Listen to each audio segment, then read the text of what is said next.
Yep, everything's ready to go. Hey, so one of the things that I wanted to kind of talk with you about, if we have time, is the rumor mill that's been happening with the San Antonio Spurs and the city. Looks like talks are picking up about that arena downtown. Yeah, whether or not tax money would be needed for it. Exactly, about the way that they were going to go about getting the money to build this arena and what it means for the revitalization of downtown, and not only for downtown but for Spurs fans as a whole, because like you and me are a certain age, so is Jeff, and one of the things that we have a memory of is going downtown, being able to watch those Spurs games in that Hemisphere Arena. It was a different vibe, a different feel, being able to traverse, go downtown, be in the center of the city, and being able to watch a game. Because afterwards, what's important? Being able to do something, right? And we weren't even like old enough to drink, no, or do anything. No, we could talk about that. Yeah, but I'm saying that's the appeal is being able to do something after the game, right? What can you do after the game over there on the east side of town where the arena sits currently? It was rock and brews, baby. Yeah, but I'm saying beyond that, and that's what we'll get into. We're going to also be talking with Jeff Garcia, who's going to be joining us today. Oh, that's right. We're going to be talking a little bit about NBA free agency. We're also going to be talking about Spurs rumors with the one and only Jeff Garcia, who has celebrated 8 years of doing Locked On Spurs. So we congratulated him yesterday. And, if you haven't, make sure you go ahead and give him some words of encouragement. That's a big accomplishment to be able to do a podcast for 8 solid years. So congratulations to Jeff.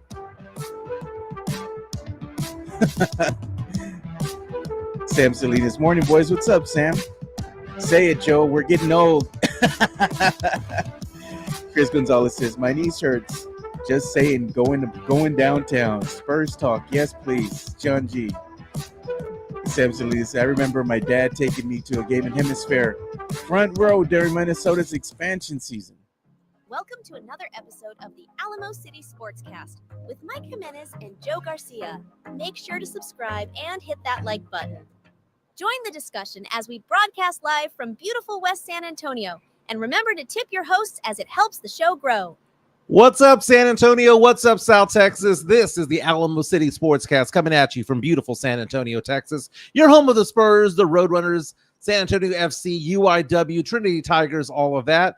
I'm a Holmes High School grad, UTSA grad. My name's Mike Jimenez.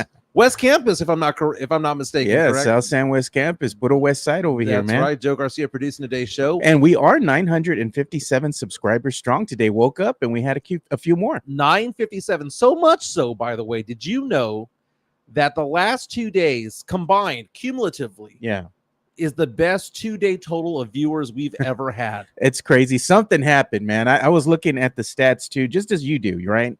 And the growth that we've had is like 723%, dude. Mm-hmm. It's insane.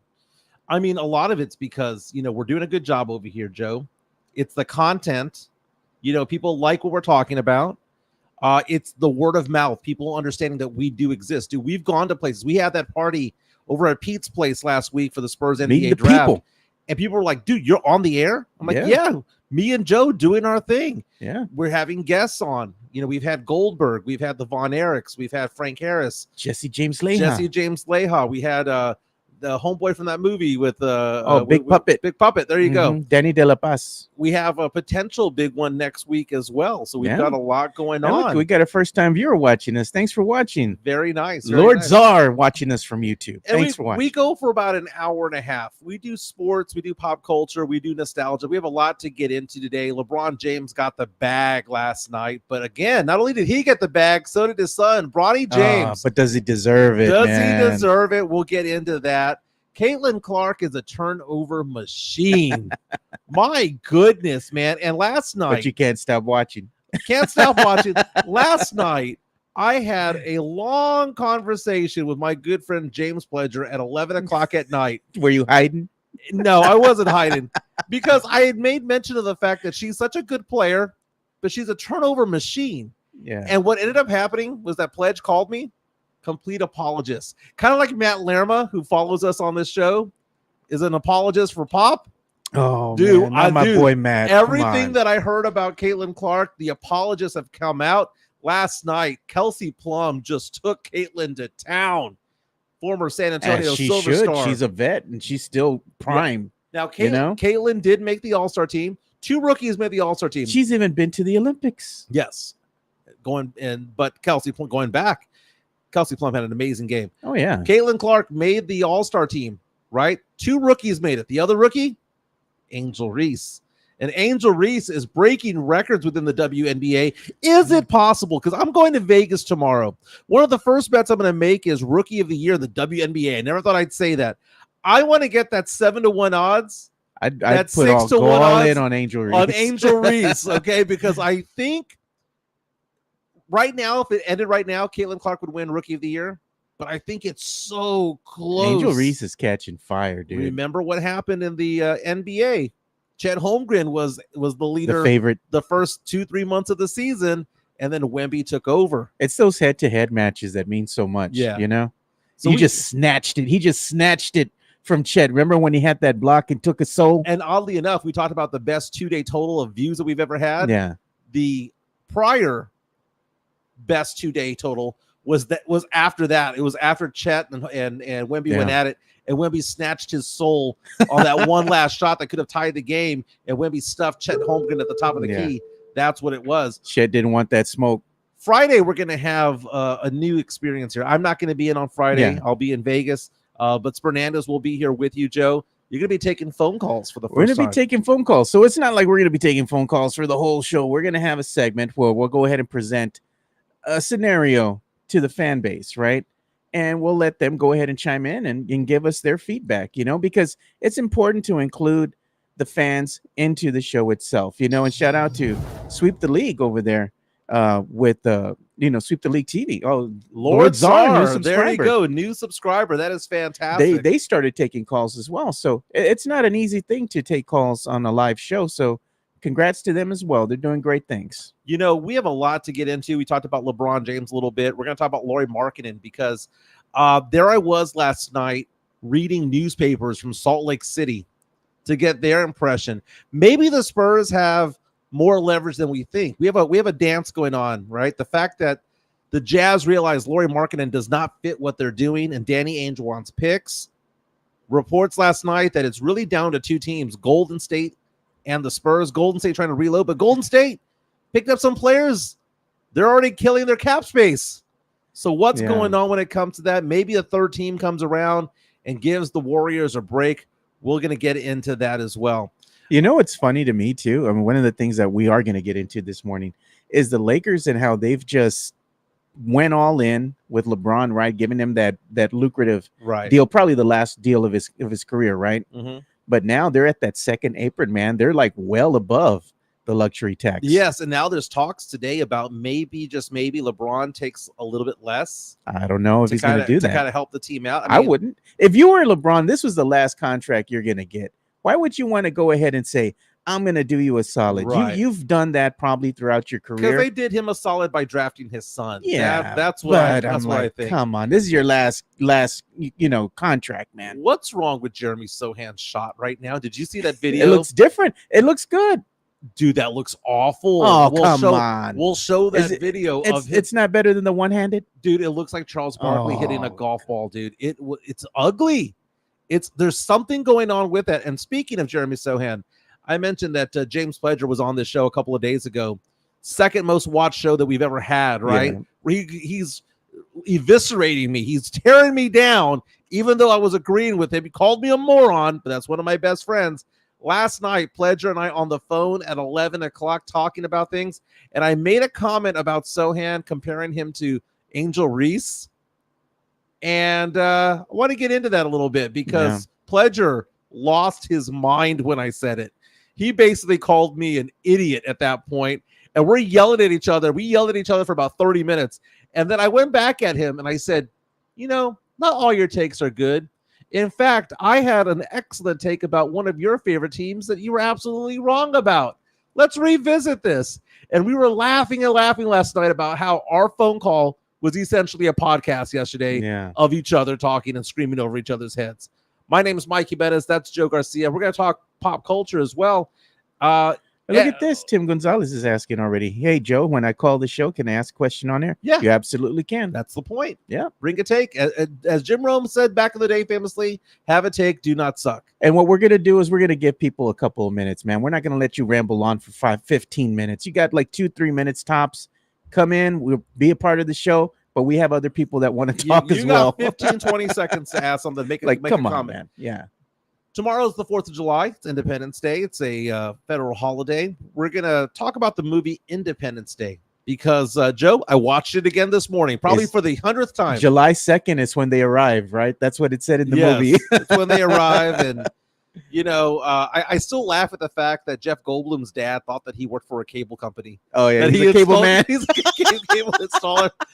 I also like to talk about the fact that Will Smith's character, like he was going to give up his NASA dream because he liked a stripper. Come on, bro. The heart wants what the heart wants, Mike. Exactly. Come on. And do you know what this heart wants? This heart wants Jeff Garcia from Locked On Spurs. He's going to be coming in here, man. Jeff Garcia, Jefe, who, by the way, yesterday celebrated 8 years with Locked On Spurs. 8 years. 8 years. I didn't know that Los had been on 8 years. I mean, I know Jeff had been doing it for some time, right? Mm-hmm. But 8 years, he's almost at a decade. 2 more years, that's 10 years. That's 10 years in the game, giving us that Spurs content, and he does a fantastic job.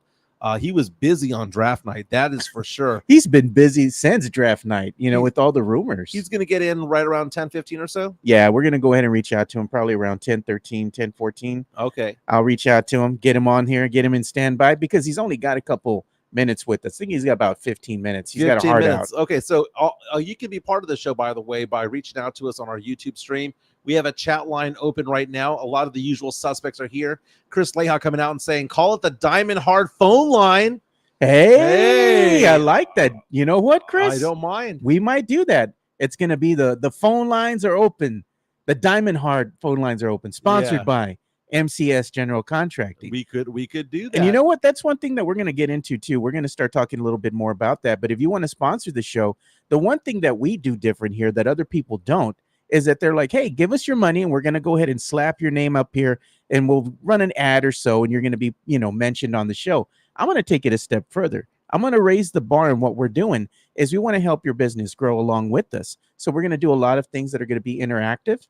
And another thing we're going to do is we're going to offer everybody who says, sponsors the show the ability to help you grow your social media presence online, because we have software now that we can offer to people who come in and sponsor us. And it's going to be social media software where they can use a calendar to go ahead and schedule their post for the whole month. Very nice. Who does that? It's not your show. It's not my show. It's the people's Belongs show. to the people. Yeah. It's the people's show. We're going to encourage people to be successful in what they do, especially if they're our sponsors. Lots to get into today. I know we're going to ask Jeff Garcia about the Lori Markkanen rumors going on right now. Reach out to him. And speaking of Diamond Hard, we're going to go ahead and just pause real quick.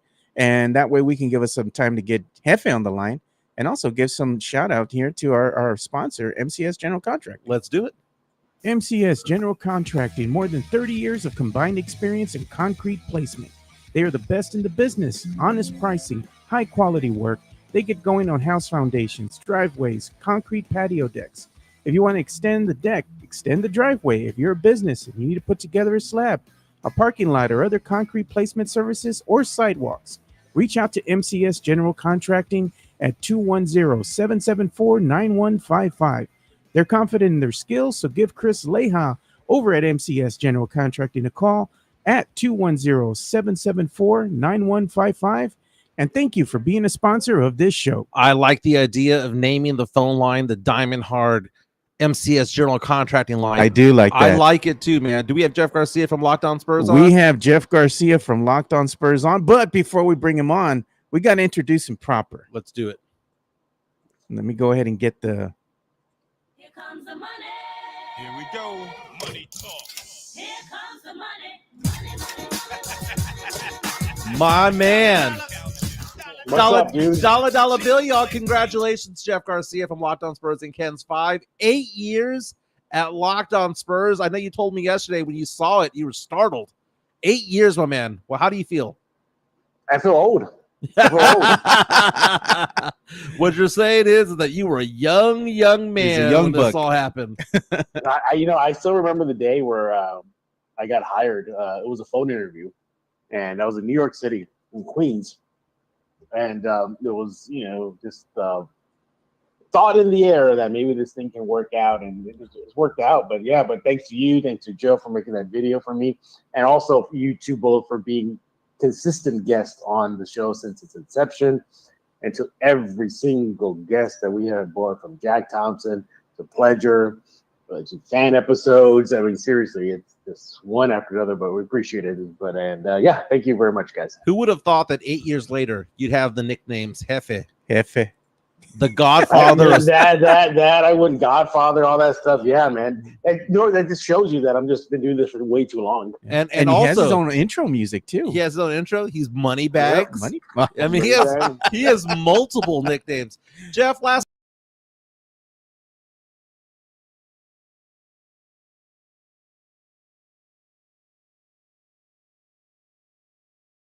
Utah Jazz perspective, we've kind of gone off the air real fast. From the Utah Jazz perspective, and We're off here? no, we're on. Okay. So we went. I'm looking from a Utah Jazz fan perspective. I'm not a fan of the Jazz, but I wanted to see what they're talking about over there. And it's kind of weird because Salt Lake City's newspaper over there basically said that the Jazz are in a no-win situation right now when it comes to Lori Markkanen. That he doesn't fit what Danny Ainge and the front office over there wants over there, and that it was a swing and a miss because they wanted all of these different players. They were hoping to flip them for a big player. Never happened.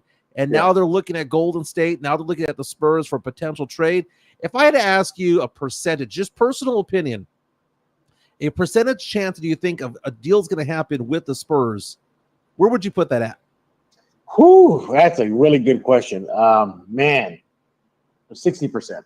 60. Only 60. Yeah. That's 60. kinda Well, low. that's kind of high for me. I don't Yeah. know. I'll take it. Now, this is Jeff Garcia, who, by the way, retweeted my tweet from a couple of days ago where I said, Brian Wright in the front office, punt. That's what they're doing. Because essentially that's what would happen, right? It's either going to be Lori Markkanen with the Spurs, or they're going to punt. There's no other.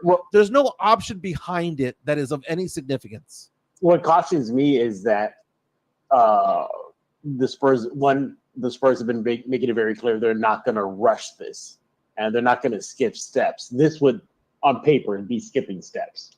So there's that. That's why I say about 60%. Because, man, if Wemby's on board, you do what Wemby says, and if he says bring in Markkanen, you do bring in Markkanen, and I don't care if it takes giving up Vassell. You do that.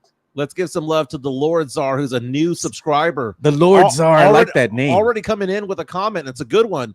He says, give up some of the war chest. Don't empty it. Do not give up the 25 Atlanta pick. And that's where I'm at as well. That's where I'm at too. I don't want to give up that. That's where, if Utah is asking, hey, give us Vassell, give us some of your second round picks. But look who we're dealing with. We're dealing with Danny Ainge. He fleeces everybody left and right since his Boston days, now in Utah. He just wants picks. Yeah, and Danny Ainge is that guy. He likes to get picks, but at the same time, the problem with Danny Ainge right now, for him, from his perspective, is that he might lose leverage in this whole game because Lori Markkanen is in the final year of his deal. Theoretically, 11 months from now, he could get nothing for him. And every day that goes by, it's like a game of chicken, right? And I guess his idea would be, let's pit the Warriors against the Spurs. Well, the Warriors only have their own picks, right? They only got like 4 first-rounders the next handful of years. Yeah, the Spurs should be in the driver's seat for this. Most definitely. Definitely. But the Salt Lake City Tribune was going out saying that they wanted to go get a bigger name. This was supposed to be, you have a guy who averages 23 points per game, 25.6 the year before, that was an all-star, that we'll be able to flip him. And how the Jazz organization's a little bit surprised by the fact that not a lot of teams are jumping up to go get him. Maybe it's because Lori Markkanen has the tendency to get hurt. Played just 55 games last year. Maybe it's just because of who you're dealing with, Danny Ainge. It could be. It's like, that there's certain people who always win bets, right? Danny Ainge typically wins.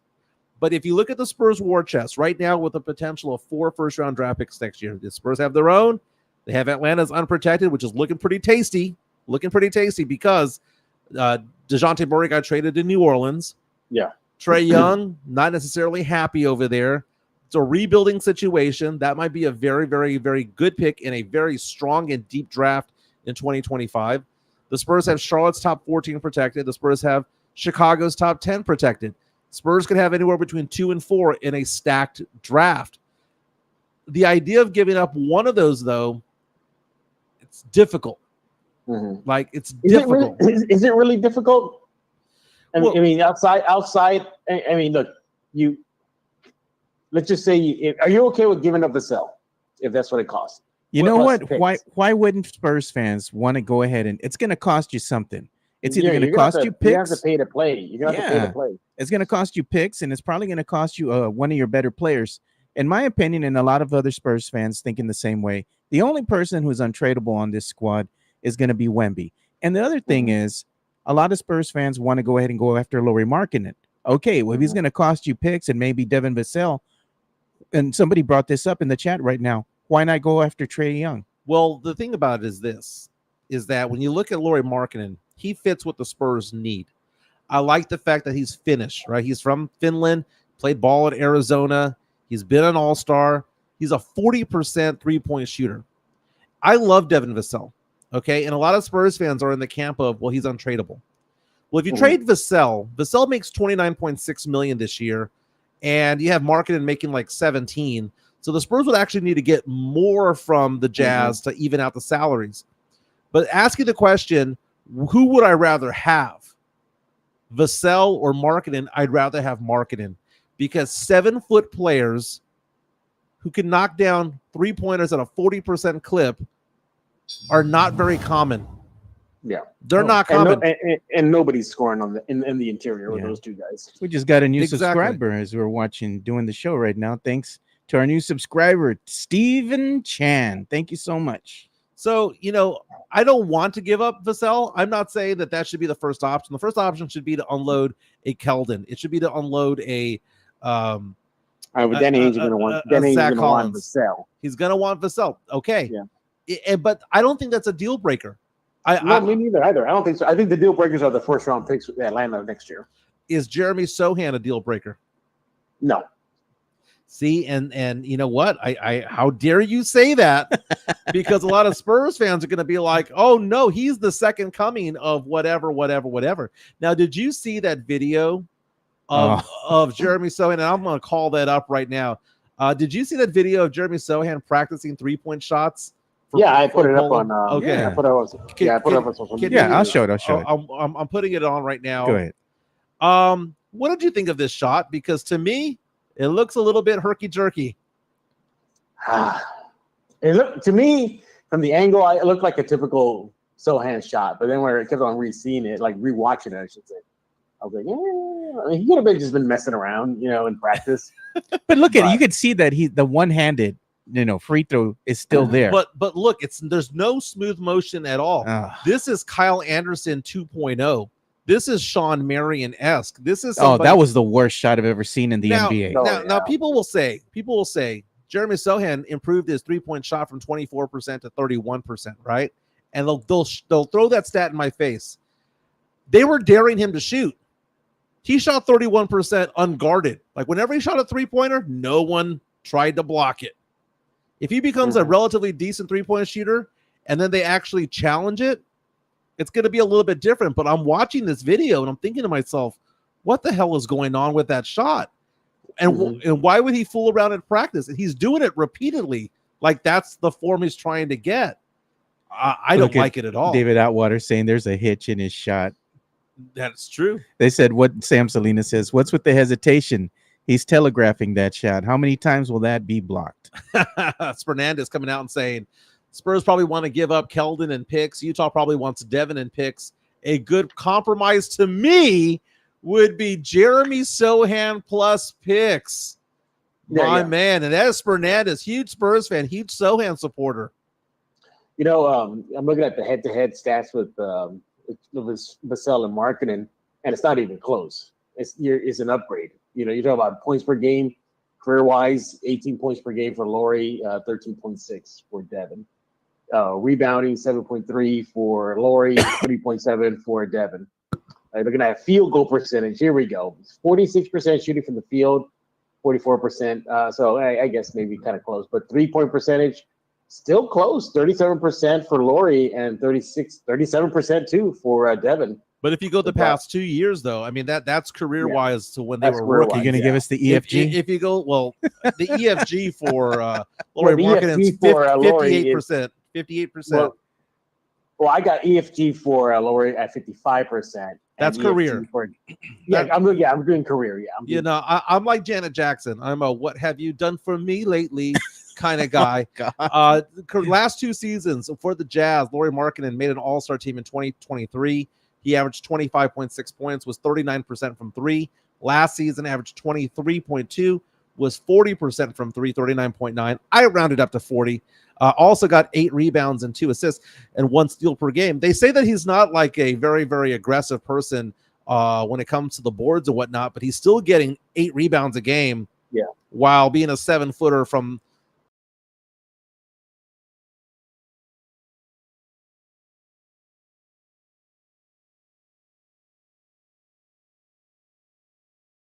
young core. When we talk about the Spurs young core, the building blocks and whatnot, why does this is a building block?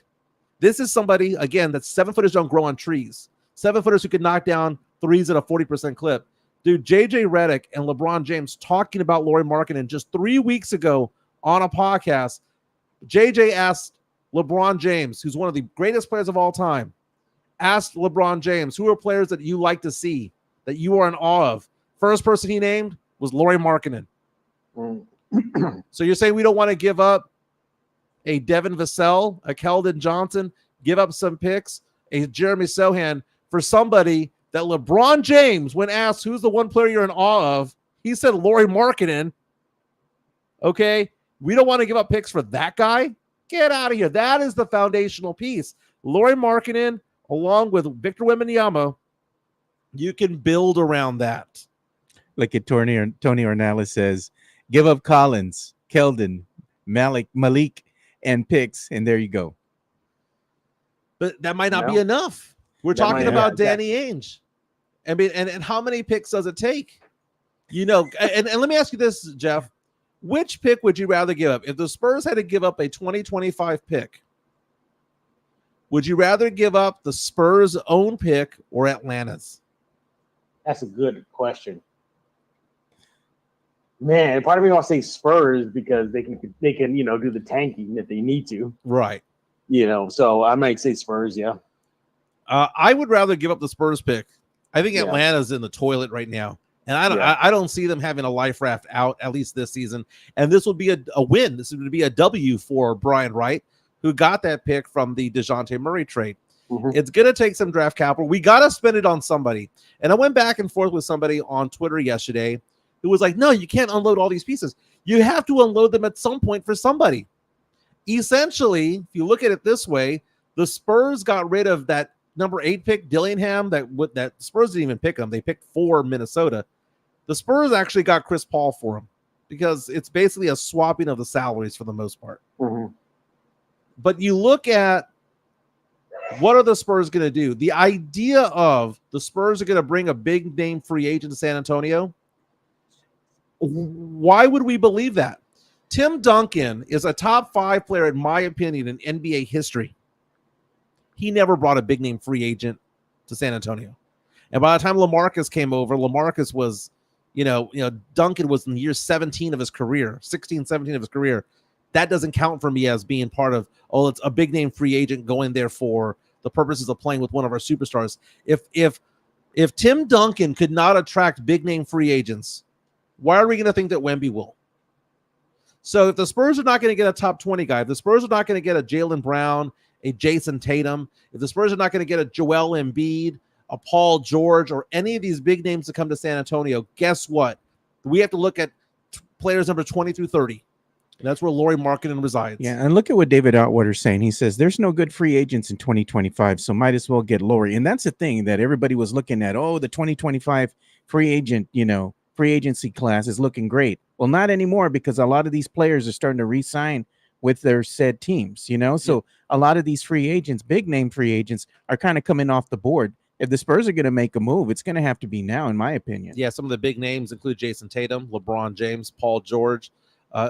We saw yesterday Donovan Mitchell come off the board. Re-signed. I mean, a lot of the big names that were there for 2025 have gone, and it's because players want to re-up. Now, that's one thing about Lori Markkanen. 1 year left on his deal. He's going to want to re-up. How much is he re-up for?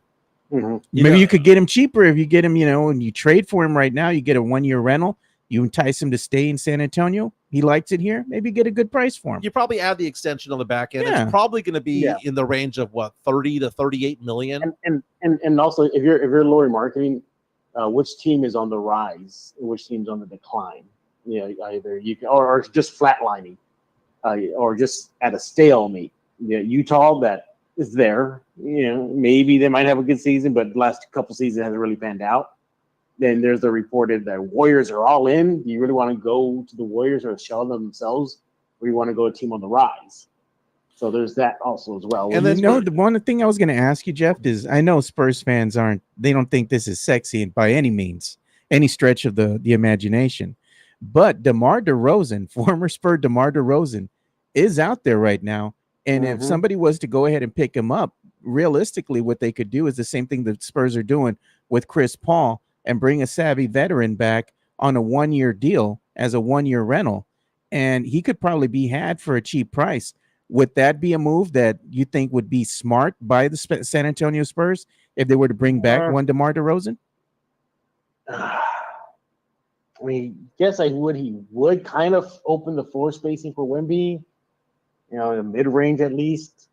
He's a veteran, but no, I think you might pass. Because where the minutes going to go to, somebody's going to lose minutes at that position, that 2 spot there. There's City Sissoko, which I think he deserves more time heading into next season. Of course, there's KJ, there's Castle. What if Castle comes out to be 2 guard? Well, that's his fit. Wemby was all no, don't pigeonhole me. I'm not a 5. I'm not a center. Well, guess.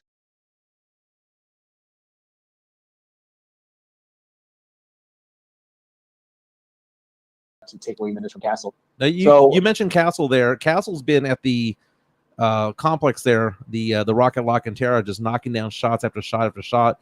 What are your thoughts of seeing Castle over there work out? Your initial impressions? That video you're referring to is my video that I shot of him knocking down shots. Yeah. When I saw him knocking down shots, he was hitting them from deep 3. So, it wasn't like he was in close mid range. He was consistent with them. Now, granted, there was no crowd, there's no defender on him. He's putting his best foot forward. But the shot didn't look too terrible, mechanic wise. Fine, maybe some fine tweaking, a little bit of a hitch. But no, I think the whole notion of him not being able to have a good shot is not valid. I think you give him some time in training camp with the coaching staff. Take a little bit of lumps maybe to start the season, and I think his shot will be fine. The Spurs have worked wonders. Sure, I understand Chip England was here, but if you just look at basic free throw shooting, I mean, they corrected Jeremy Sochan's free throw shooting from 2-handed to 1-handed, and it's panned out. I was going to ask you, Jeff, one of the things they said was a weak spot for Castle was his 3-point shooting, but they showed him at the Rock shooting 3-pointers. His form looked great in the video that I saw. So if that's the weakness to his game, it looked pretty good to me. Yeah, like I said, you just want to go to my profile on X at Jeff G Spurs Zone. You'll see the video. Yeah, we're watching some of the video right now. Oh, you're watching it right now? Okay, thanks. So I'm looking at the officials, by the way. One of the officials I called 3 basketball games with last year. They have on there. He's a varsity official here in San Antonio. He also does college basketball as well. I'm being for real. One of the officials that's on the court doing the scrimmage that the Spurs are doing, the video that you're showing, one of the officials is a member of the San Antonio chapter of the San Antonio Basketball Officials Association. He's one of the head guys. So I just saw him. I was like, I know him. I call games with him. So that's very cool. Talking to Jeff Garcia from Locked On Spurs and Ken's 5. This was great video, by the way, at the Rock of La Cantera. Yeah. Stefan Castle, I was a big fan of. That you and I were talking about Stefan Castle for months before this happens, and this is why I take some pride in it. I'm like, I saw, like, that was the guy I was focusing on in the draft from like December, and it happened, and it made me feel happy as a Spurs Yeah. fan. He's going to be a good addition to this team. I think a Drew Holiday kind of player. And he plays defense. Yeah. Well, I'm glad you brought up that name because I had Locked On UConn host jump on Oh, Locked On nice. Spurs this past Monday. Mhm. And he gave his comp right now. Like he said, right now he is Drew Holiday. There's no give him a few months, maybe All-Star break, he'll become a Drew Holiday. No, he's saying he's Drew Holiday right now. Right now. Yeah. He do everything. Yeah. Hey, Jeff, I know that we're coming up against a hard out for you. So do you have any rumors, anything else that you might be working on, that you're going to be releasing? Yeah, I just posted the latest odds. I know Jimenez loves looking at betting odds. This one is no surprise, but what is maybe interesting is just how staggering it is. So the early projections on Wemby's odds at getting the DPOY next season are out. It's obvious, he's leading the pack right now, but it's just how far the margin is. The odd line is. He's a minus 275 to win it. Ooh, Wow, that's amazing. Hey, That's amazing. Yeah. do we know what jersey number Chris Paul's going to wear? We don't know yet. Don't know well, yet. he's wearing 3, so if he wears 3, he's going to take that number away. From Keldon. Keldon. He's gonna have to pay Keldon. That is Jeff Garcia from Locked On Spurs and Ken's 5. Follow him on Locked On Spurs. I do on Spotify. I do on YouTube. You should as well. By the way, Jeff Garcia had 100 new subscribers last week alone. Way to go, More dude. than 4,600 more. I'm talking about you. Way to go to you. Yeah, you, Jeff. Oh, me? You- Sorry. You had Oh, I didn't. You Jimenez, you keep up with my numbers more than I keep up with my own numbers. He likes looking at the stats. I have an Excel spreadsheet. Oh my! Are you serious? God. I just, you know what it is? I don't if I look into it, more than likely I'll probably call Joe ask Joe, like, Joe, What help does it me out. mean? I don't under- I have an what does it Excel mean? Yeah. spreadsheet of all the major podcasts because I want to see Yeah. how we do in comparison. We're rounding the corner on 1,000, dude. We're at 957 as of this morning. We're So what are the probably at latest numbers then? 958. The latest For you- numbers are for we've you and me. seen 723% growth over the last month. Yeah, It's been crazy, man. we've had 50 new subscribers in the last 28 days. We are rounding our corners. We're averaging now. We're on pace now for having, I believe, 24,000 viewing hours for the year. Yeah, it's way up there. Yeah. We're getting up. The average viewing time, by the way, of our podcast is 24 minutes. That's Are pretty. y'all already nice. monetized already? Almost. Get to 1,000. We're 43 Oh, away. you're at 1,000. Yeah, Okay. but the thing is that we're already making bank off of the super chats alone, so that's a good thing. It's the support of the viewers that are actually helping the show go. Do your viewers buy all of those coffee things that y'all promote? No, Yeah. Buy me a coffee. Buy me a They do? coffee. They sure do, and they send us super chats.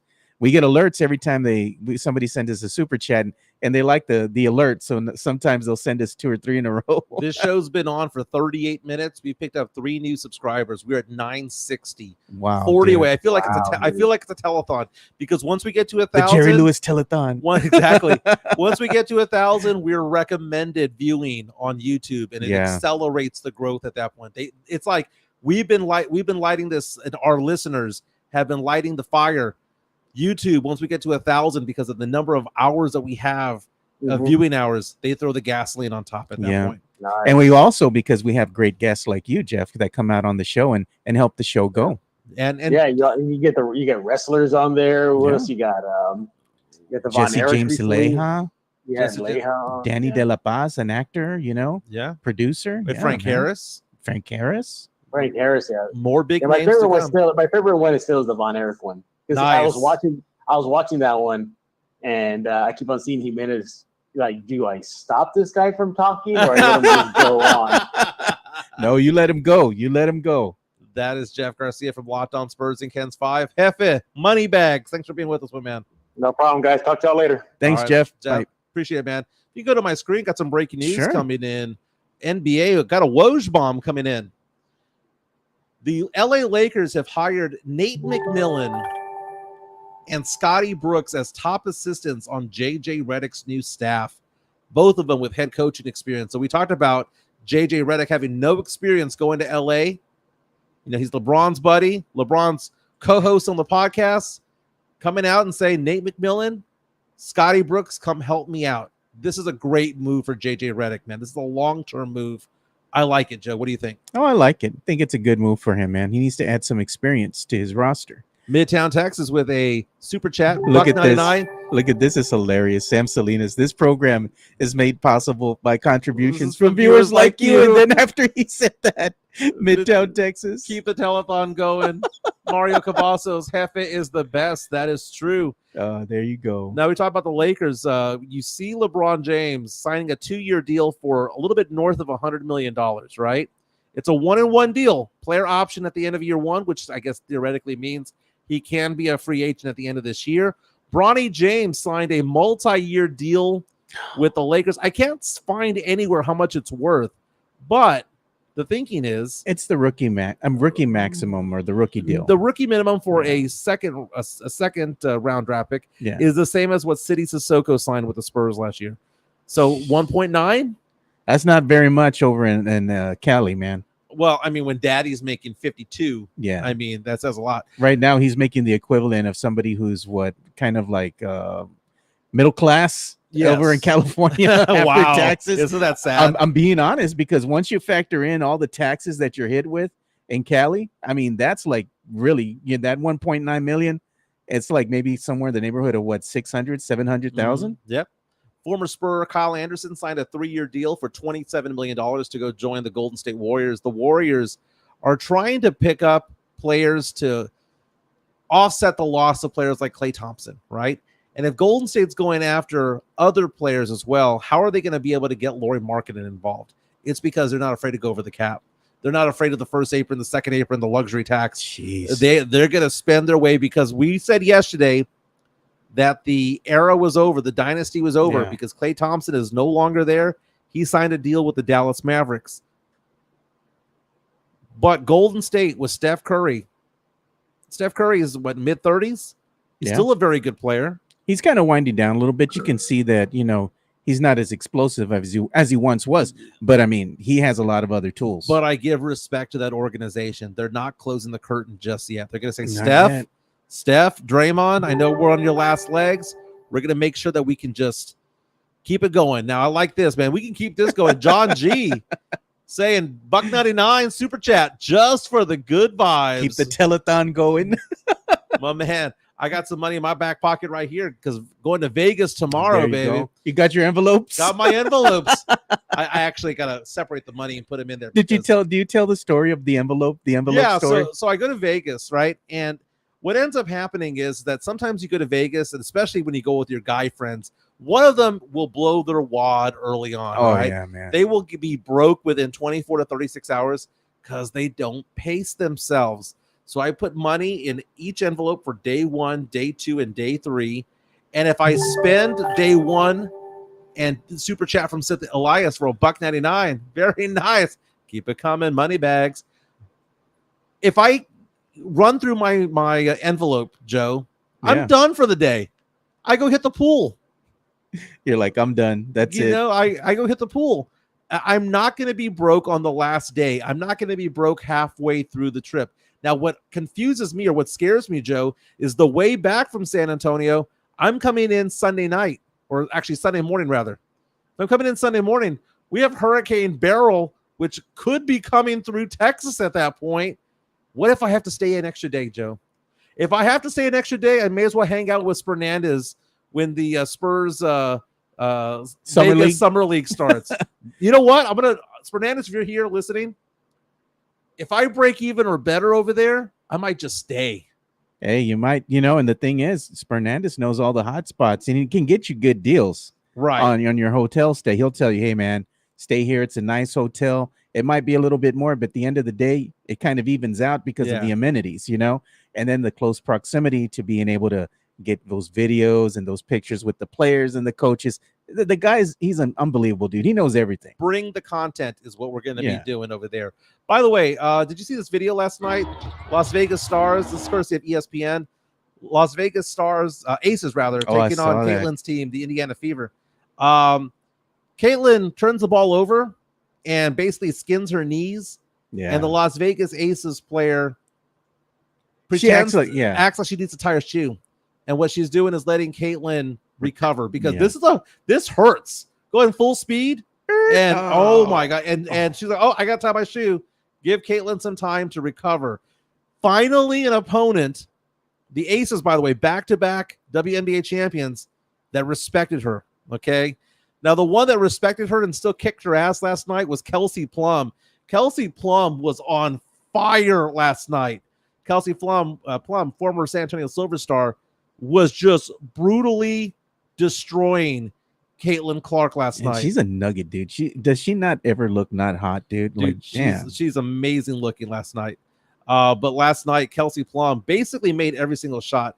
It got to the point where the Fever had to basically play a zone defense because Caitlin couldn't keep up with Kelsey Plum. Kelsey Plum, 34 points on 11 of 20 shooting, knocked down 6 of 11 3-point attempts, had 6 rebounds and 5 assists, a 34, 6 and 5 stat line for Kelsey Plum, and she looked great doing it. Asia Wilson, best player in the WNBA, had 28 points. Aces beat the Fever 88-69. Fever dropped to 8-13, but are still in contention for the final playoff spot. Caitlin Clark, you look at the stat line, and it sounds good, but she played awful last night, so it's kind of weird. 13 points on 4 of 12 shooting, only made 1 out of 7 threes, 11 assists, 6 rebounds, right?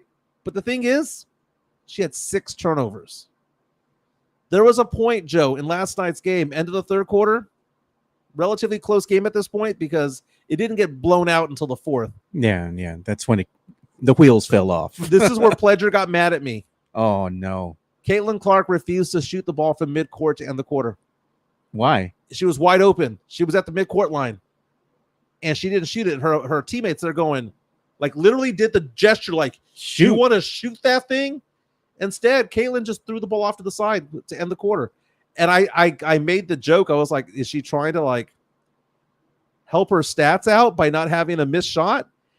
Pledger, who, by the way, was our guest 2 days ago. Yeah. And he and I argued with each other. He argued with me. I was just there smiling. Yeah. But we had a long conversation about Caitlin Clark last night. And I was like, man, we're having a radio show in the form of a phone call. Yeah. We were laying haymakers on each other. And I was basically saying, and I tweeted this out yesterday, how is Caitlin Clark simultaneously so good and so bad at the same time? Caitlin Clark was 6 turnovers yesterday. Joe, I'm going to give you some stats here. Yeah, hit me with the truth. Okay. Well, first of all, remember that video we just showed of Caitlin Clark? Yeah. Right?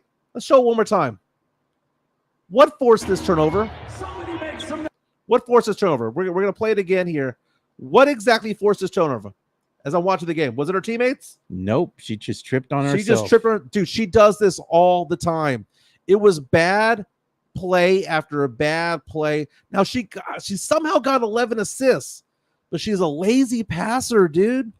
She passes the ball so lazily. So Ornelas says she is more good than bad, Mike. I agree, but Ornelas was also on my Twitter threads yesterday, basically saying, "Oh yeah, well, you know, Diana Taurasi is the all-time leader in turnovers, right?" And I did the math, right? Diana Taurasi is the leader in turnovers, a great WNBA player, right? All-time great, will be a Hall of Famer. She's an all-time turnover leader, right? But she did that over the course of 2021 seasons. At the pace Caitlin Clark is at right now, she would break the all-time record by year 6. Wow. By year 6. I'm sure she'll get better. I think it's her rookie season, and what she's doing she gets ahead of herself, man. See, Pledger was trying to come at me and go, well, Wemby was 3rd in the league in turnovers last year. Like, no, there's something different here because Caitlin Clark averages 5.6 turnovers per game. 5.6. This is a 40-minute game, not a 48-minute game. 5.6. The second worst is Alyssa Thomas. 3.9. But she can shoot. Well, no, but that's go beyond all that. Go beyond all that. It's not like, oh, well, Alyssa Thomas averages 3.9 and Caitlin Clark is 4.0. Yeah. Where it's like, okay, well, they're at least close. I get what you're saying. 5.6. And if you want to do like raw numbers here of turnovers, it's absolutely insane. Caitlin Clark right now has 118 turnovers on the season. Alyssa Clark has 75. Julie Vanlo is 3rd with 64. Think about that. Caitlin Clark has more turnovers than the players that are number 5 and 6 in the league combined. 118. in 21 games. I kind of agree with Lord Czar. He says, dude, she is not going to be turning the ball over that much as she grows. She is a rookie on a bad team being asked to run the show completely. The turnovers that she's doing, though, lazy passes. But it's she not just doesn't, her, it's her teammates as She well. doesn't protect the ball. But And Pledger was coming at me yesterday going, well, we see a lot of we see these passes that her teammates just can't catch them. She's so cerebral compared to them, and they can't catch the ball that she's throwing at them. Okay, that might have happened 5, 6, 7, 8, 9, 10 times. But the vast majorities of these turnovers are she doesn't protect the ball. She's a bad passer, which is weird because she gets a lot of assists, but she's a lazy passer. She had 6 turnovers yesterday. There were about 3 that should have been turned over that didn't happen because an Aces player bobbled the ball. Dude, I'm a little bit concerned about Caitlin Clark. Am I off base here? We got a $4.99 super chat from Tex-Mex Frank. See what he's saying. Thanks, Tex-Mex Frank. Says Appreciate you. I want in on this telethon. Viva los muchachos of Alamo City. Over under Mike Spence winnings on Hawk Tua. Wow. Spit on that thing. That's what you're going to spend the money on? Spit on that thing. Now, let me ask you this, Joe. Let's go over Caitlin Clark's stats and let's. Who is the one that you would rather have winning Rookie of the Year? And let's get the dramatics about, well, this person brings TV ratings and all that stuff, because it is not a TV ratings award. It's an award for play. At least we hope it is anyway. Because if that was a thing, it would have been Wemby over Gobert for Defensive Player of the Year, right? Rookie of the Year, Joe. I'm going to give you some stats here. Caitlin Clark averages 16 points per game. She's an all-star, by the way. Caitlin Clark and Angel Reese, both named to the all-star team, the only rookies on the team. Okay. Caitlin Clark and Angel Reese will actually play on the same team. So they'll be playing together for once. 2 different types of playing, right? Caitlin Clark is outside, knocking down threes, more of a point guard. And then you see Angel Reese play like Rodman. She's just defense and rebounds. Yeah. It's a different type of game. But look at these stat lines here. Caitlin Clark is averaging 16 points per game. She's averaging 5.7 rebounds, 7 assists. So a stat line of 16, 7, and 5. Shooting only 39% from the field. But turnover-wise, 5.6 per game. By far the league leader in turnovers. Meantime, when it comes to Angel Reese, came out of LSU, also rookie, 13.2 points per game. Leads the league in 11.8 rebounds per game. Leads the league in offensive rebounds per game. Gets a steal and a half per game. So a stat line of 13 and 12. Okay. She also has the WNBA record for most double-doubles in consecutive games at 11. The all-time record's 12, split over 2 seasons, but for a single season record, 11's the record by Angel Reese. She's doing it as a rookie. Joe, handicap this for me, because right now the odds-on favorite to win the Rookie of the Year is Caitlin Clark, but does Angel Reese have a shot? I think Angel Reese does have a shot. The important thing to remember here is, and a lot of these comments have me in stitches right now, by the way. Look at what they're saying. Mike is flip-flopping again. He used to be Caitlin Clark's biggest fan. He gets la chancla. And you know what? Before the season started, you were all in on Caitlin Clark. You know, she's going to change the game. It's all about her. She's going to get all the attention. And I'm not saying that she's a bad player. She's a great player. Okay, I get all that. Did I say she was a bad player? No, you didn't say she was a bad player. Are people reading between lines that didn't exist? So the thing is now you're like, well, look at Angel Reese, and it's like you got to pick your fighter, man. Like, I understand what you're saying, but at the end of the day, it's like, who are you going to go with? Who are you all in with right now? Are you with Caitlin?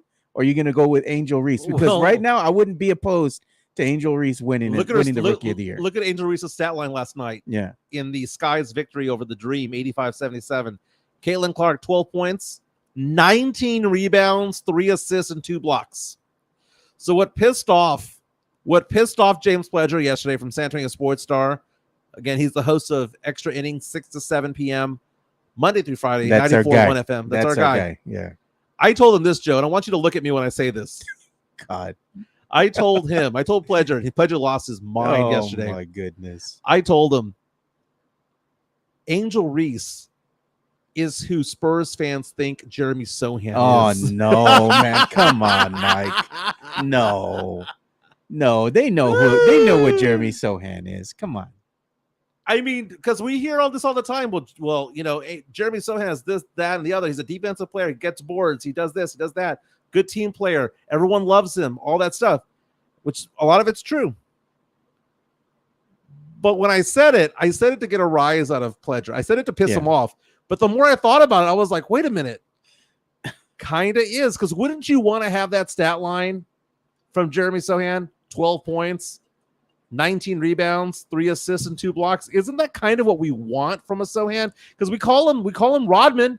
We say he's kind of a Draymond Green Rodman type. Spurs fans call him Rodman because of the color of his hair. But beyond that, he is not a Rodman-esque player. He is not Rodman. Yeah. But the thing that Jeremy Sochan can be is he can be that double-double guy. If he can put up 10 points, get you 10 boards a game, that's great, dude. And he can play defense and do the little things. Yeah. That's his role. And I would be fine with that. But at sometimes those Spurs fans want a little bit more out of him. But I'm like, that's not what his role is supposed to be. He's supposed to do the dirty work down low, get those rebounds, bring bodies, help the team out, set those screens, do little things, and I'd be fine with that. If he has 10 points, 12 rebounds a game, great. 12 points, 10 rebounds a game, great. As long as he can put up double doubles, he's going to be in that starting lineup. Caitlin Clark right now is minus 600 odds to win Rookie of the Year. And you can get 7, 8, 9 to 1 on Angel Reese. I'm going to get that bet in.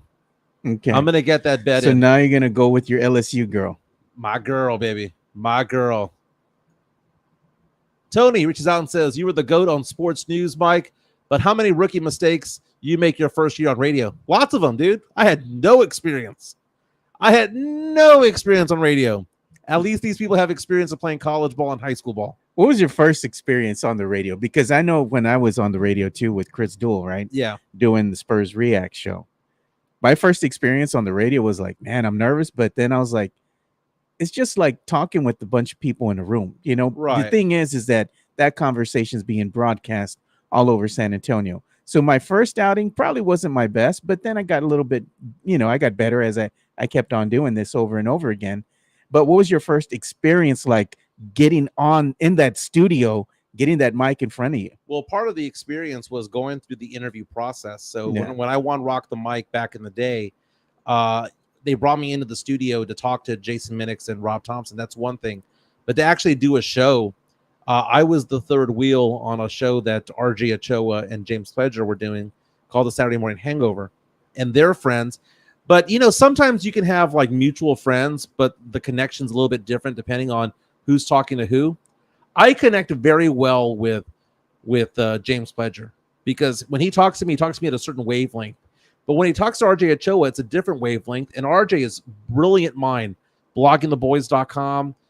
He was a co-host with Rob Thompson earlier this year. Yeah. I was intimidated by RJ Ochoa because RJ Ochoa, when he talks about sports, he talks about it from the perspective of, he would bring out like stats like DVOA and all that stuff. And I'd be like, what the hell is that? Yeah. And he's like an encyclopedia of sports. He's a talking spreadsheet. And there is a place for that. I understand it. Yeah. And I think RJ Ochoa is amazing. Right. But I could never be a really good co-host with him because like, it's not my personality to dig in the weeds that way as well as he does. If I was to do it, it'd be digging in the weeds. When he does it, it's seamless because that's just his personality. But the one time I had a thing with RJ, I made him laugh. And it was the funniest thing because he chuckled. And it was the first time I had said something where it made him laugh. He chuckled and then he went, and then it grew faster and faster and faster till it was uncontrollable laughter. Yeah. Like I got him with a stinger. Like I was like I don't know. It was an interesting joke. There were several layers to it. I remember. I don't know what I said, but it was an avalanche of a laugh. And the second that I got that avalanche of a laugh, it made me feel more comfortable. Doing sports talk radio, doing a podcast is different. And having my own show. I mean, dude, I went from a nobody in radio to somebody who had a show on San Antonio Sports Star that was highly rated for a long time, and people give me crap on Twitter. It was an award-winning show at that, and it was also very, very highly rated. Yeah. People try to give me crap on Twitter. I don't care, dude. To be honest with you, I kind of like the life outside of the radio. It was a blessing in disguise. Yeah. But doing radio, and doing podcasting, and having the interactions with everybody on here, this is a community, man. This is a fun thing to do. And it's bringing up these conversation points that, dude, I bring up with Pledger whether we're going to be on the radio or not. I bring up with you or Spernandez whether we're going to be on the radio or not. We would have an argument about Caitlin Clark. You look at Caitlin Clark last night, and you go, wow, she had, 19 points? But look at all those terrible passes. Yeah, or turnovers, like you're saying. Turnovers, just protect the damn ball.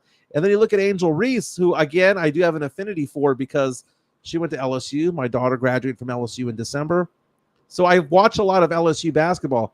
I watch a lot of games like that. And I'm a big fan of sports.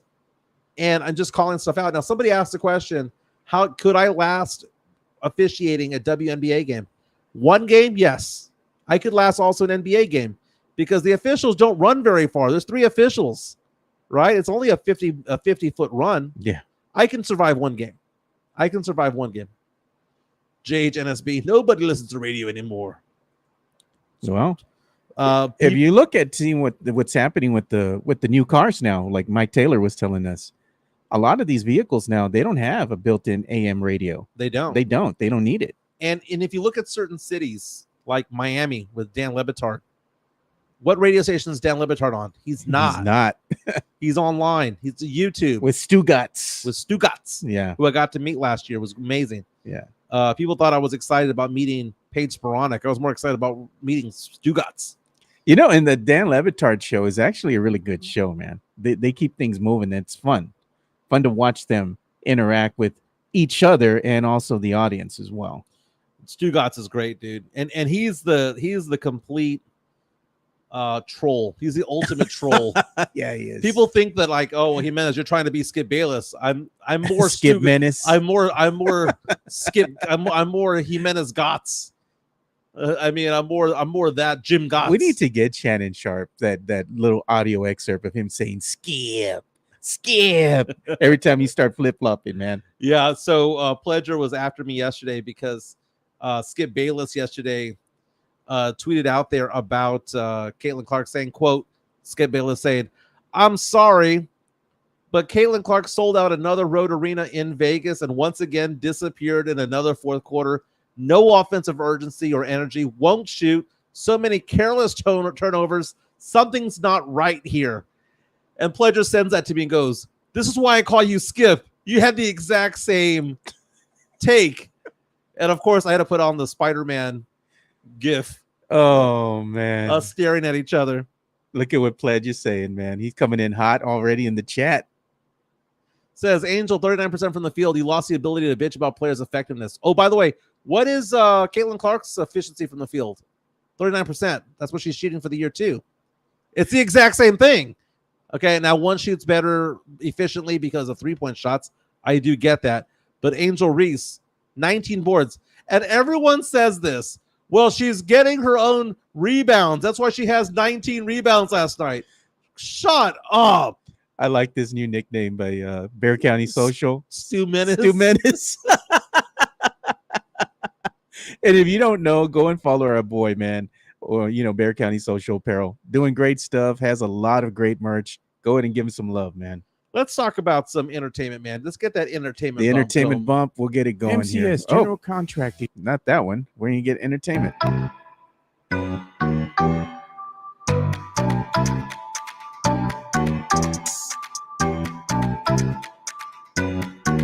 And, tomorrow is July 4th, right? Today's July 4th 3rd. of July. So 4th of July, national holiday, federal holiday. It's going to be Independence Day. And it got me thinking about the movie Independence Day because this morning it went on Hulu. First thing I do when I wake up every morning is I watch the fine ladies from the Weather Channel. Of course. Not the Univision girls. I like the educated girls, right? So I go onto the Weather Channel, want to see the latest and greatest when it comes to Beryl, which, by the way, looks like it's going to just basically kill, the island of Jamaica, which I was at 2 years ago. Did you see all the spaghetti Models? models and stuff? It's all over the place. Okay, so first of all, one of the meteorologists today on the Weather Channel was saying that people ask the question, why is there a cone of uncertainty? And he said something that I thought was hysterical. He said, oh, you mean you want us to explain why it's hard to figure out what's going on with a storm that's spinning on a planet that's rotating on a plane of water? He goes, of course it's difficult to figure that out, right? Since there's so many different variables about other weather patterns going on. The jet stream and all sorts of that stuff. stuff. Yeah. So the tracker's coming on in, and this is USA Today's tracker right now, saying that you know what? It looks further north by the hour. So it's basically saying that it's going to be kind of coming in somewhere south of Brownsville as of now. And if it hits Brownsville, that means we're going to get a bunch of rain. That's what you said last time. And what happened? We hardly got any rain.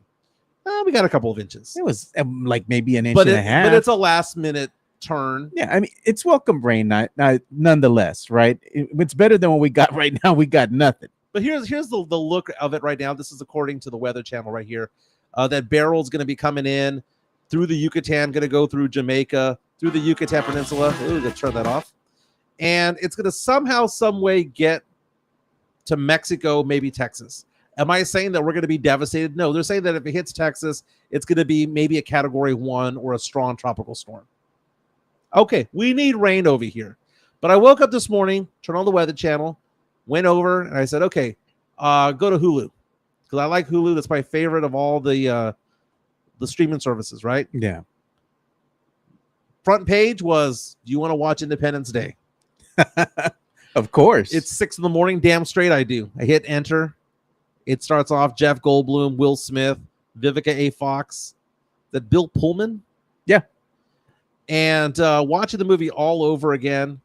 And this is the best part of movies from the 1990s. Even the bad ones were kind of good. Armageddon is a stupid ass movie. It's a stupid movie. I mean, Ben Affleck goes off and makes fun of that movie. Yeah. But watching Independence Day again this morning, it's the perfect popcorn flick. Exactly. It's a popcorn flick. You don't ask questions. You just enjoy the ride. You don't ask questions like, if you had the goal of becoming a NASA astronaut and you knew that being with a stripper was going to be detrimental, why would you work so hard and then date said stripper? Okay. Other things about, like, how did Jeff Goldblum's dad not know that his son was not just a cable man? How was Jeff Goldblum able to get so close to the White House in a time of crisis like that? I mean, I've been to the White House before, man. They have that street closed off, bro.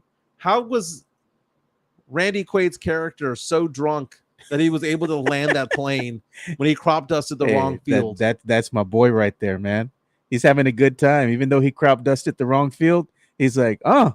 And what does he do? Yeah. Take out his little bottle. Yeah. How was he able to go from crop dusters to flying F-16s and being able to fire off missiles after about 3 hours of training? He almost fired off one right out the gate, dude, when he was on the ground.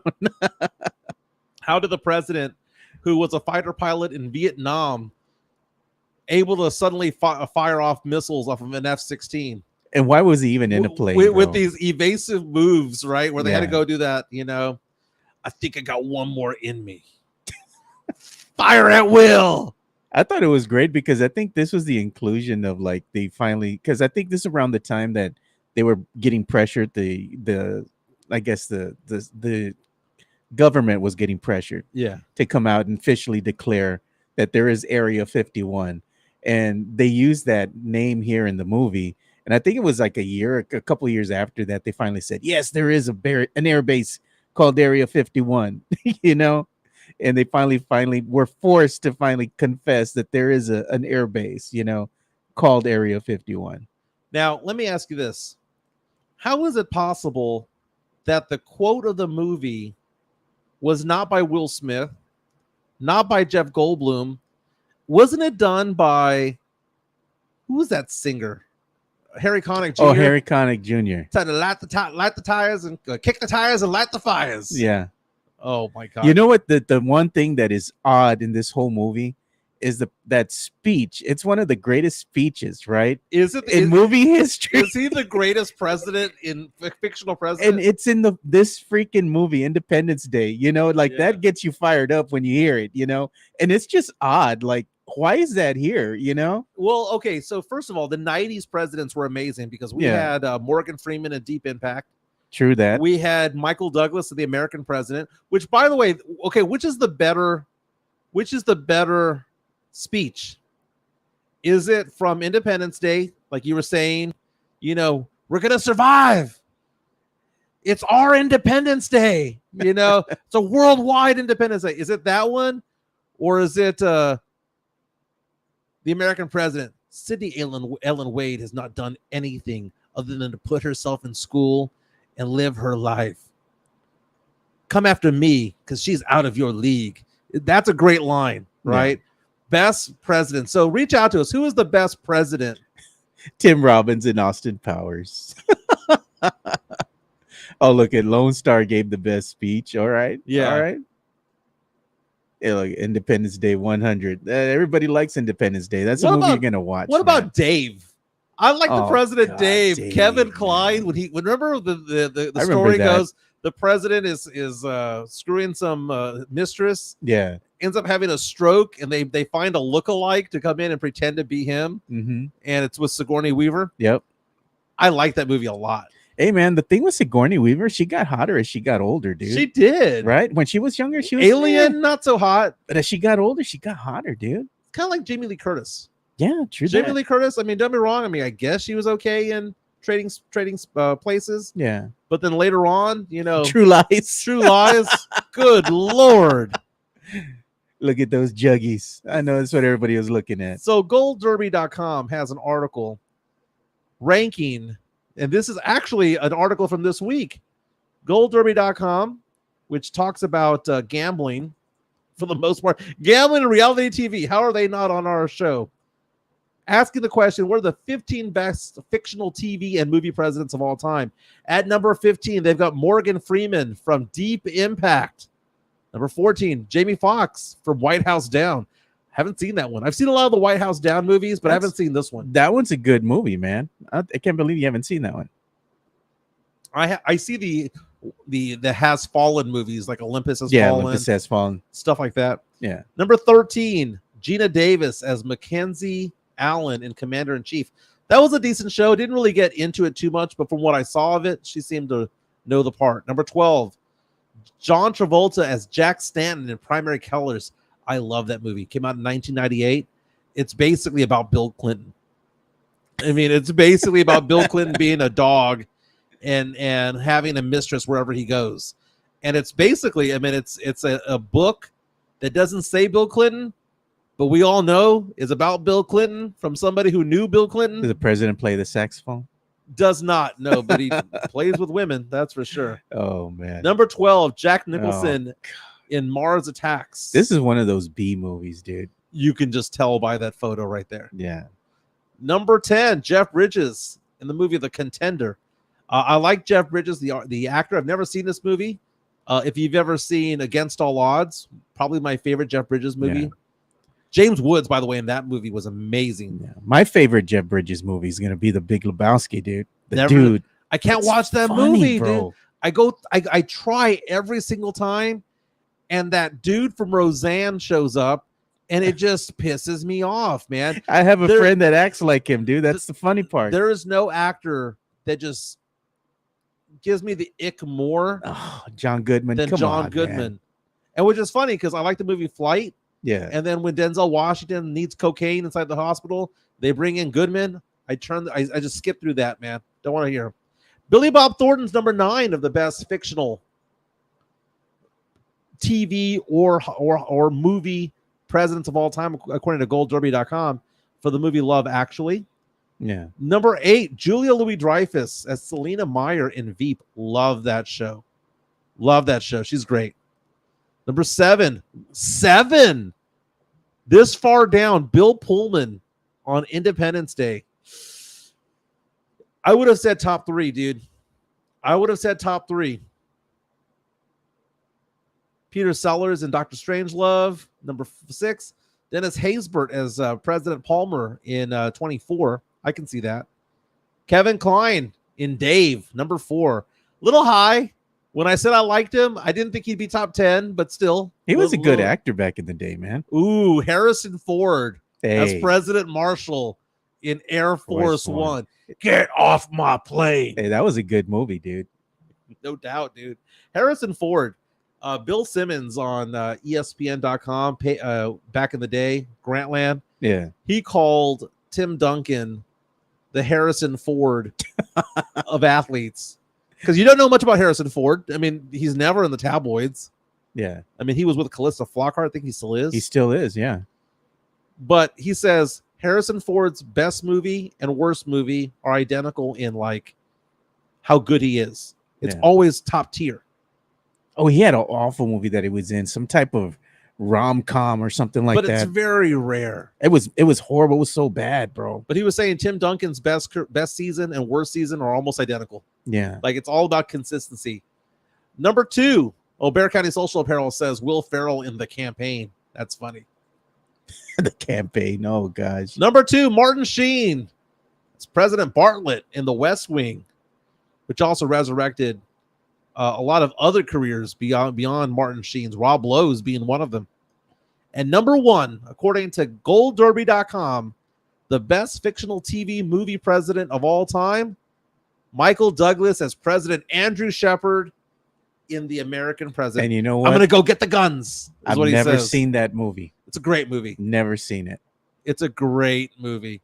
I will say that probably if you're to say like, it's not on my Mount Rushmore of 90s movies. I mean, off the top of my head, my Mount Rushmore of 90s movies would include The Matrix, Fight Club, Swingers.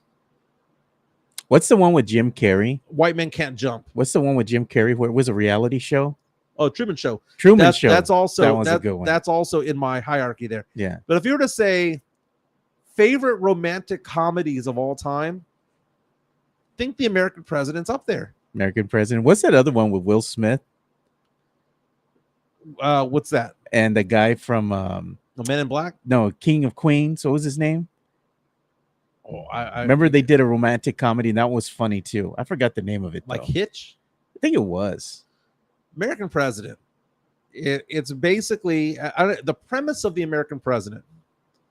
It's about a president who gets elected to a second term in office, and it happens to happen when his wife dies. So the first lady has died, and now he's the first bachelor president in like ever, or in century or decades, or whatever the case may be. And it's about him falling in love with a lobbyist and how he kind of kept, instead of focusing on his job, he focused a little bit more on the fact that he was hooking up with this one girl that he was falling in love with, and he lost track of his job. Yeah. And now you have people on the other party coming in trying to tear him down and trying to ruin the rest of his presidency. And can he juggle both? Can he be both a president and a boyfriend at the same time? Michael Douglas, though, if you want to talk about an actor from the nostalgic from the 80s and 90s, yeah, Romancing the Stone. Hey, those was a great movie. Jewel of the Nile, Joan Wilder. That was such a movie that was just way out there. It's just funny, man. And the acters they had in there were legit actors. I think that's what made the movie better. Had the guy from the Three Amigos. Yeah, exactly. El Guapo. John Wilder está aquí. John Wilder está aquí. That's a great line. That's a guy. We read all your books. I read all the guys on Saturdays. We need to watch that. I need to watch that again. The Three Amigos. That's such a great movie, dude. It's funny, man. Oh, Three Amigos is one of the greatest movies all the of lines. all time. And I can line for line watch that movie and know every single line. And it still makes you laugh. It's great. It's great. What does it say? We have gringos falling from the sky. Yes, Waffle, we do. Do you have any beer? We don't have beer. We got tequila. It's kind of like beer. My little buttercup has the sweetest smile. That's such a great comedic movie, man. It's funny. Sam Salinas reaches out and says, plethora of piñatas. Aye, there you Mario go. Cavazos coming out and saying, I need you to review I'm Gonna Get You, Sucker. Now, here's the thing. I do movie reviews of movies I've never seen before. And maybe we'll bring that back.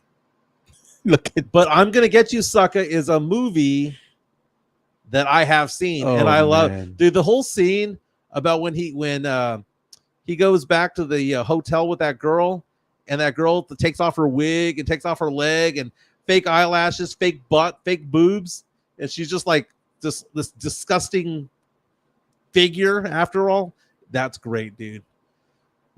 Garrett saying Robin Hood Men in Tights. Yeah, Robin Hood Men in Tights. That's a good movie, dude. One. That's a good movie.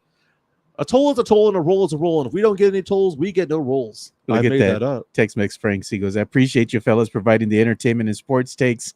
Mike, have a safe trip and hit it big. Dude, hit it big for me will be breaking even, man. I know what's up. I just want to slowly lose my money in Vegas, dude. And if I come back with my money, dude, I have come back from Vegas with more money, but it's always the people who play slots, and it pisses me off because slots don't do it for me, man. Slow and steady wins the race. It's somebody like my mom, my aunt, they'll go like, oh, we won $7,000 in a slot. I'm like going $7,000. I'd run naked through Fremont Street if I won $7,000. Yeah. Super chat, $10. Sam Salinas says, here's my telethon contribution, but use it for seed. This is Vegas. Put it France winning gold in basketball. Take this to Vegas. Viva la France. I like it. Joe? I like it, man. Are we going to do a $10 bet? Because Sam Salinas says this is for France winning the Viva la France. Let's look that up real fast. Hey, you know what? One thing we got to do too is we got to give some love to Jefe, man. We're gonna go ahead and give some love to Locked On Spurs. Yeah. Locked On Spurs is let me go ahead and change the screen. This is not working here. Now I can do it. Let's do it. Locked On Spurs is your daily Spurs podcast hosted by Jeff Garcia, the lead Spurs writer for Ken's 5 San Antonio. Jeff has a healthy plethora of guests all the time on the Locked On Spurs podcast. You can also follow Jeff on threads at Jeff G Ken's 5 SA. You can also follow Jeff on Twitter at Jeff G Spurs Zone. So make sure you go ahead and give Jeff a follow not only on threads and Twitter, but also on YouTube at youtube.com/@Locked On Spurs. This is where you're going to be able to find the replay of the Locked On Spurs podcast. Make sure to like, subscribe, and share. I subscribe on Spotify and YouTube, and you should too. Here are the odds right now, according to covers.com, of who's going to win the gold medal in basketball at the Olympics here in the next couple of months. Team USA at minus 390. So basically, you have to bet $390 to profit $100. Canada coming in at 8.5 to 1 odds. Serbia, 10 to 1 odds. France, Viva la France, at 12 to 1 odds. Then you've got Germany at 18 to 1. I like France at 12 to 1 because they've got 2 7-footers down low. Who are the 2 defensive players of the year? Yeah, the defensive player of the year and the runner-up. Who were they? Gobert and Wemby. And they're together on the court at the same time for France. In a smaller court, more condensed. It's not as wide, not as long. And also, the lane is smaller. Yeah, it is. I like the bet. And look at this. You got another super chat here from Midtown, Texas. $4.99. He said, telethon bet, $5 on black. Okay, that just reminds me of Wesley Snipes. Always bet on black. Dude, 90s movies were the best. They were, dude. Like the early 90s, late 90s. They started getting into the 2000s fiasco, and some of those movies were just god-awful, man. I think that's when they started getting a little too cute with the CGI and stuff. Yeah. Yeah, and it was just, it wasn't good anymore. But, you know, one of the things that we are going to touch on, probably maybe on, when you come back, maybe on Monday's show, is we're going to talk about the San Antonio Spurs and them, I guess, talking with city officials about building that new arena that's going to be hopefully downtown, right where the Institute of Texas Cultures is. But nobody went there anyway, and we'll talk a little bit about that. We're going to talk about who's going to pay for it and about, all the information that we have so far. And we'll leave it up to the viewers too, and push it back to them and tell them, what's your input in this, because everybody has a say in this, because we're going to have to vote on it sooner or later. So the AT&T Center, now the Frost Bank Center, had a hotel motel tax. Yeah, they did. And the same went for the Alamo Dome as well. So basically you're taxing tourists, or if you're having a staycation here in town, there's an additional tax to help pay for. I think they did the same thing with SeaWorld back in the day as well. May have. Yeah. So if they do something like that, I don't care. Yeah. I don't care. People come by and they stay at the Hyatt downtown, the JW Marriott or wherever. Tax them. I don't care. But some of it has to come from public funding. And there are going to be people out there who are like, well, we have potholes. You don't give a shit about potholes. You're just bitching to bitch. Dollar. Yeah. I'm sorry for cussing. Some people will complain about, well, we need this, that, and the other. And it's like, dude, you don't care about this, that, and the other. Because if you did, you would have raised a stink about it before this happened. You're just against said politician. You're just against the Spurs, or you're against this and the other. Well, billionaires shouldn't. We don't have the richest owners. I mean, I guess we do now that the Austin money's come in, right? But it's not like they have full control of the team. It's different, man. And I've said this before. I'm going to quote myself. If the city of San Antonio did not have the Spurs, we would just be a bigger Laredo. Yeah, look at what Mario Cavazos says. We need to have the world's largest plate sale to help pay. No lies detected there. And look at this. Sam Salinas says he saw something about the arena that they want to build downtown as it being the second most expensive arena in the NBA at $1.2 billion. And that's the price tag for a new arena in today's market. Yeah, and it always goes billion. over. It always goes over. Yeah. But you have to look at it this way. It's also a 30-year commitment. So whenever you have a team, when the Spurs got the AT&T Center, or back in the day was what, the SBC? Yeah. When they got it, they signed a 30-year commitment to be with San Antonio. So we build them an arena. They're not going to leave in 3 days. The contract, I believe, the Spurs have with the city of San Antonio runs out in 2032, if I'm not mistaken. Yeah, it's coming up, dude. And arenas have a shelf life of about 25 or 30 years. AT&T Center, Frost Bank Center, whatever you want to call it, time's up. Yeah, and you know what? The San Antonio Spurs and the city, they pump money into the Frost Center, which was the AT&T Center back in the day, to give it a little bit more shelf life. Now, but it's not like I'm saying implode the Frost Bank Center. Center. No. The Frost Bank Center will still be used. It'll just be used at a different capacity. For venue. It's a venue. They can use for concerts and stuff. It's like a house that's already been paid off. Yeah. Same thing with the Alamo Dome. Rent it out. Yeah. The Alamo Dome turns a profit. Yeah. You can turn the Frost Bank Center into a concert venue. I mean, it's already a concert venue, right? Yeah. But think about it this way: 41 days out of the year, if you include the periods of preseason and then playoffs, rodeo and whatnot, that's like 60 days that are off the board. Now you're going to be able to say, hey, look, let's host this and that there. Why wouldn't they host things like, I don't know, state championship games of high school basketball? Yeah. Why not have college games be played there? High school. It could be used for a bunch of different things. And the thing is, for many years, what's been the biggest faux pas that Spurs fans have is when the team goes on this rodeo road trip. You get them a new arena downtown. They don't have to share that with the Freeman Coliseum or the rodeo. That rodeo road trip, it goes bye-bye. It's a beast, and it does go bye-bye. I hadn't even thought about that. That's a very good point. Go ahead and do it. Sam Salinas says the Frost Bank Center will become Joel Osteen's expansion church. More money, more money, more money. Well, they're going to put a spirit. They're going to turn it to Spirit Halloween. Exactly. Sham Charania of The Athletic is reporting that Bronny James has signed a rookie contract with the Lakers. Per sources, 4 years, 7.9. 4 years, $7.9 million, team option in 4 seasons. So really, it's a 3-year deal with a team option for year 4. We talked about City Sissoko's deal at 1.9. 1.9 times 4 is essentially 7.9. That's a lot, dude. For somebody who really hasn't done much. I know, averaged 4.5 points per game in college. The player that averaged 15 at USC did not get drafted, but there's other players that are more deserving of this than Bronny James. It keeps LeBron happy, and you know we look at Giannis's brother Thanasis up there in Milwaukee. He asked for a trade. he hasn't. No, he hasn't played like. I mean, he doesn't play much of anything. Does not start. But Thanasis is still on the team because you know what makes his brother happy. I thought I saw somewhere where he had asked for a trade. I don't know if it was a spoof or what. You can't trust things nowadays. You got to fact check it. You know. I saw this post the other day saying that every time Bronny James scores, he breaks an NBA record. God. And the NBA record is the number of points scored by a father and son tandem. Like Steph Curry's dad's Del Curry. Yeah. We're in there.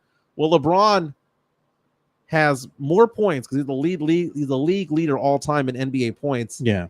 He has more points than any father-son duo in NBA history. So every time Bronny makes a layup, every time Bronny makes a free throw, he technically breaks a record. Yeah, and it was Tim Gonzalez. He had said that too in the chat too, right there. Bronny signs a 4-year deal with the Lakers worth $7.9 million. He was telling us. Hey, Sam Slims asked a good question. Does Terry Crews as president Idiocracy count? That's a great line. Love that movie, man. I had an ex-girlfriend show me that movie, and I never thought it would come to life. Because that's where we are right now. We're in Idiocracy right now. Idiocracy. Hey, you know one thing that we're going to do too is I want to see if I can do this. Give me a second here while I switch because I still have Jeff's stuff up on the screen. Mm-hmm. So let me go ahead and change that. Here we go. We'll get rid of all this. All right. Now that I've gotten rid of that and that, now I can go ahead and put up what I want, which is going to go ahead and be sharing our screen because one of the things that I want to do is I want to bring to light some of the things that we have going on here with our merch and stuff, you know? So we want to go ahead and give that some love. So let me go ahead and get that going. But in the meantime, we can go ahead and keep talking about what we're talking about. Dude, Lori Markkanen, will he be a Spur? Jeff Garcia said 60% chance. I'm surprised he went that high. Yeah. I'm surprised. 60% chance. I'm going to put it at 40%. Yeah. And it's not because I don't think it's going to happen. It's because I think that Danny Ainge is Danny Ainge. This could be a situation where Brian Wright is knocking on the door, making offers, and Danny Ainge is being a dick. Yeah. I mean, that is very possible. Yeah, so one of the things we're going to do right now is we're going to go ahead and show everybody what we got going on beyond just our merch store. We also have the Alamo City's Podcast Network website.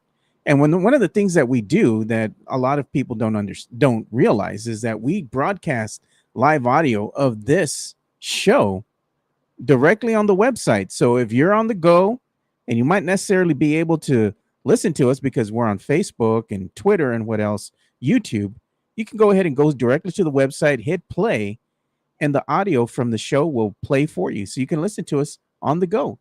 The other thing we got going on is we got a merch store. So if you want to go ahead and check it out, here it is. You know, it's on Fourth Wall, and we'll go ahead and also share. Let me go ahead and move this. We'll go ahead and share the link because I have the link right here, which I'll go ahead and share with you guys. You're seeing my show notes here, but you can also go to Fourth Wall here and check out the merch that we have. If you like any of the shirts, go ahead and purchase them, and you'll go ahead and get them in about 5 to 11 days. But we have a bunch of designs in here, and we have the updated Alamo City's Sportscast logo, and we also have some other designs here that you can see. You can see our wares. The updated logo is the shirt that's $22. There's a $20 version and a $22 one. The updated logo one's $22. Mario Cavazos was wearing it. He went to our Spurs draft party. He was wearing it. Looked, as the kids like to say back in the day, he looked fly. It looked good. I was like, wow, man. It looked good. I ordered my shirt. I got a message yesterday saying that it's in transit. They get shipped out of Irving, Texas.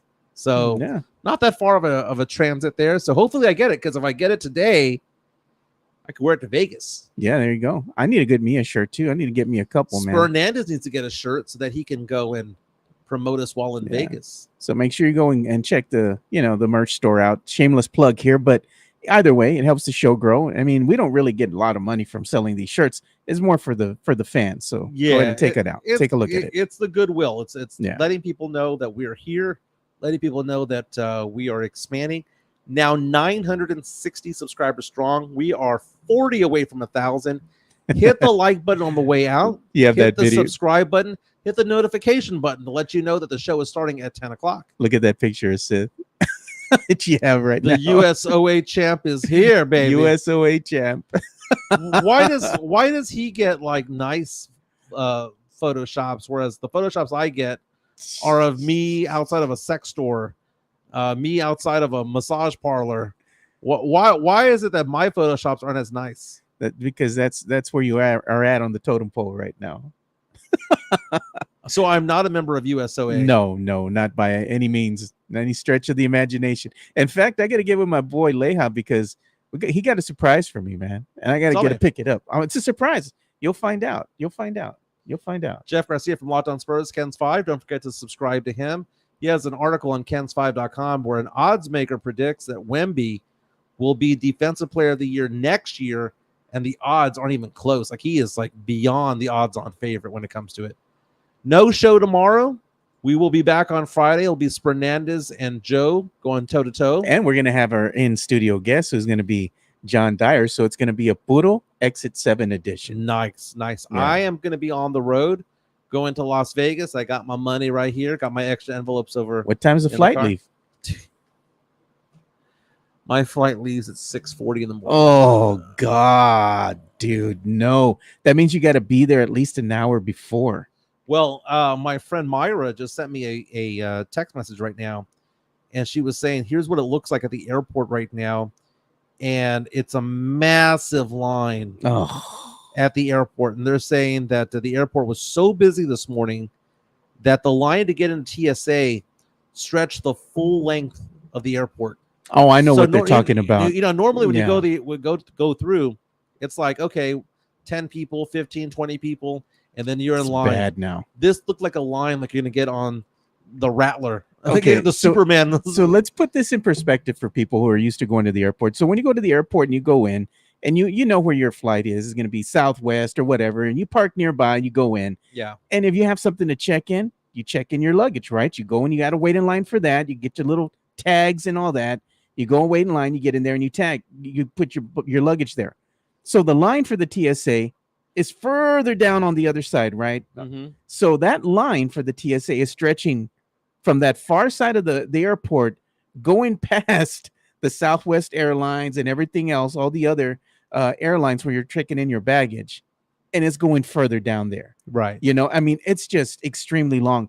Because when I've gone in the morning, and it's been like maybe 4 or 5 in the morning, where I show up and my flight might be leaving at 5 or 6, the line is long. It's surprisingly long for being that early in the morning. Yeah, it's a holiday. Yeah. It just is what it is. You might have to get there 2 hours in advance. Yeah, it's brutal. Yeah. But I'll be in Vegas tomorrow. Maybe I'll call in on Friday. Maybe not. We'll see. It's a Puro Exit 7. Puro Exit 7. You could talk. We'll bring you into the phone. There you go, man. Let's make it happen. Yeah. Again, we're taking calls on Friday. It's going to be a new thing. Everyone be nice and be good when you're doing it. Don't ruin it for everybody else. Yeah, we're just doing our calls once a week, and this is because the fans have asked us for this continuously in the chat. And we tried doing the phone call thing way back when we first started, and we didn't have the fan base that we do now. So it didn't quite work out. But now fans want to call in, they want to chime in.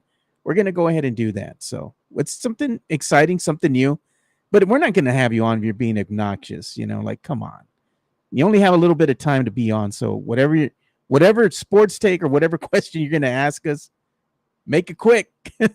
Real fast before we go, Clutch Points has a tweet out right now saying that, and I saw this earlier this morning, that the Golden State Warriors are also in talks to get Buddy Hield in a sign-a-trade. And if that happens, it says, quote, if the Warriors can pull off a sign-and-trade for Buddy Hield, that will not put them out of contention for making another big move on the trade market. The front office is being aggressive in the pursuit of more talent, which is why Lori Markkanen is a very real talent, very real target. As far as what they could offer, They've got 4 first rounders and several second rounders that they can offer. But the question is, is there anything the Spurs could give up? And we talked about players like Devin Vassell, Keldon, Jeremy Sochan, picks. You know, it's a dance. Golden State apparently is providing the most pressure, but right behind them is the Spurs. And again, if the Spurs don't do this, then officially they've punted.